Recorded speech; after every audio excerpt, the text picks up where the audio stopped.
Today we had the Ammi Burke case in the High Court. This was a judicial review application.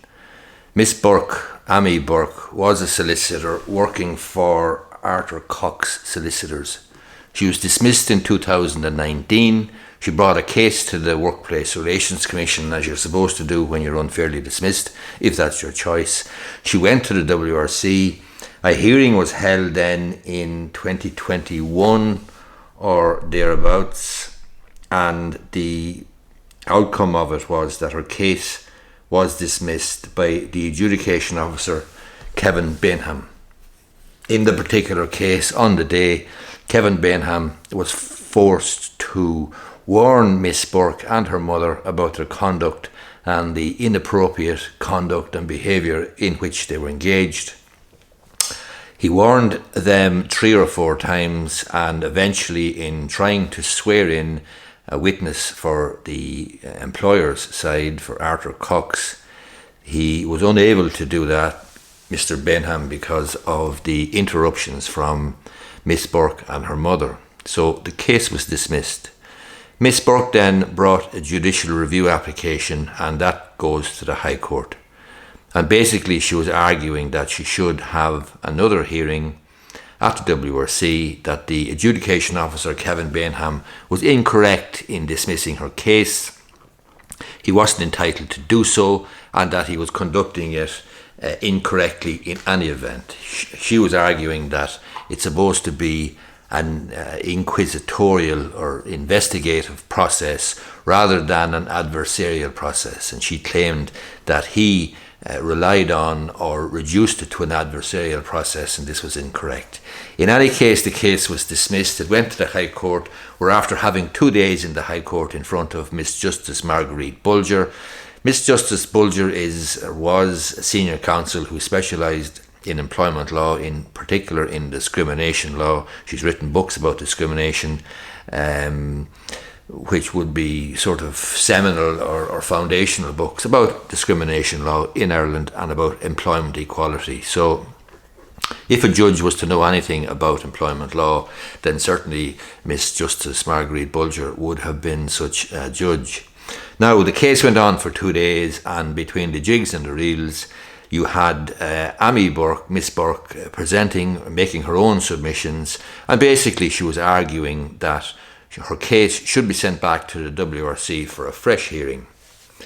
And in the other side, or in the other corner, as it were, in the dispute, there was the WRC, I think, as a notice party, and Arthur Cox, then her previous employer.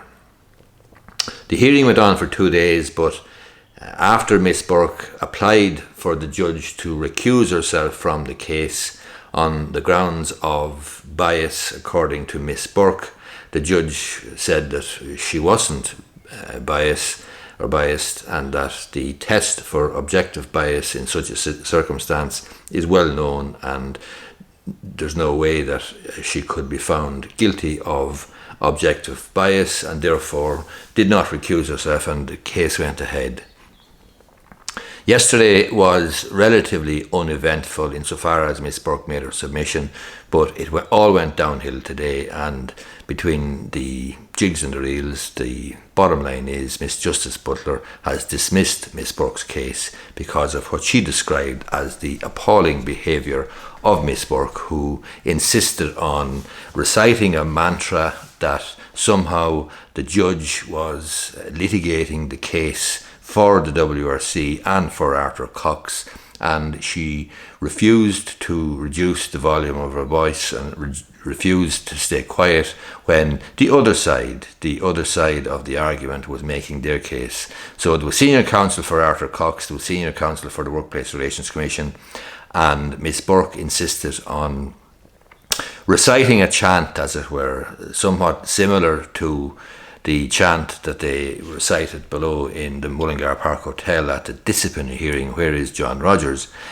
On this occasion, she was reciting this chant that the judge had basically, in distributing case law, which the judge said was in the submissions of both the WRC and Arthur Cox, in doing so that she was somehow litigating on behalf of the other parties, and Miss Burke, her behaviour, her conduct degenerated or degraded to the point where the judge had to consider dismissing the case on the grounds basically of the conduct of Miss Burke, and that's what she ended up doing. She had to do that, she felt. The judge in fact apologised to barristers for Arthur Cox and the Workplace Relations Commission over what she called the unacceptable, appalling situation. So Miss Burke's challenge was thrown out following her refusal to stop reciting her objections while other lawyers were attempting to speak.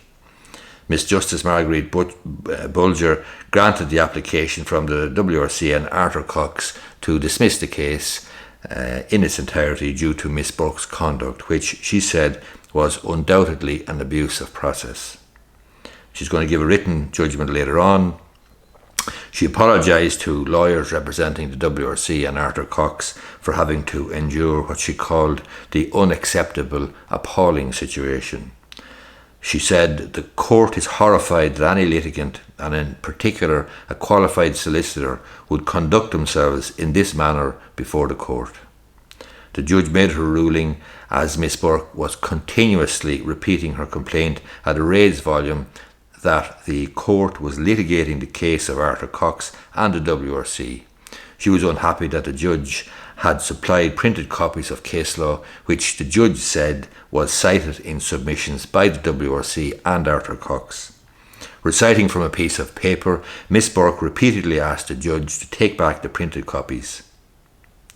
However, Martina Burke joined then at the end, as Martina Burke is Ammi Burke's mother. She told the judge at the end, when the case was dismissed, that God will judge you. As the loud oration continued in the background, Mr. Ward, as senior counsel for Arthur Cox, urged the court to dismiss the case on account of Miss Burke's deliberate and conscious obstruction of the administration of justice, following fair warning from the court. This behaviour we are being subjected to is precisely the behaviour the adjudication officer was subjected to by Miss Burke and her mother for an entire day. This was at the WRC hearing in the first instance that was dismissed. Catherine Donnelly, senior counsel for the WRC, said she tended to adopt Mr. Ward's submissions. Miss Justice Butler asked for authorities that would guide the court on whether it's possible to dismiss a judicial review case due to an applicant's conduct. Mr. Ward, senior counsel, said the situation was probably unprecedented. The judge left the courtroom 4 times on Thursday due to Miss Burke persisting to speak over her and counsel. Miss Justice Butler said that it was appalling that Miss Donnelly had to speak while Miss Burke was continuing to voice her discontent. She gave Miss Donnelly permission to raise her voice to be heard. However, the judge paused the hearing after the stenographer indicated she could not transcribe what Miss Donnelly was saying. When the judge returned several minutes later, Miss Burke resumed her speech, resulting in Mr. Ward's application for the proceedings to be dismissed. Miss Donnelly had earlier said the court could not give credence to the claim that it is legitimate for a litigant to disrupt proceedings if she is dissatisfied with a ruling. It was startling, she said, that Miss Burke argued that it was reasonable for her and her mother, Martina, to repeatedly ask WRC adjudication officer Kevin Bainham to reverse his refusal to summon 2 witnesses and to order law firm Arthur Cox to disclose certain emails Miss Burke wanted. There is an obligation on litigants to abide by rulings, and a WRC officer is entitled to dismiss a claim due to obstructive conduct, she said. There was also no basis for the court to conclude that the WRC's guidance is unreasonable, unfair, or beyond the WRC's powers. Mr. Bainham, he was the WRC adjudication officer, rejected Miss Burke's complaint that she was unfairly dismissed from Arthur Cox in November 2019. His April 2022 decision said he had inquired into her claim, but her hearing could not proceed due to persistent interruptions by members of the Burke family.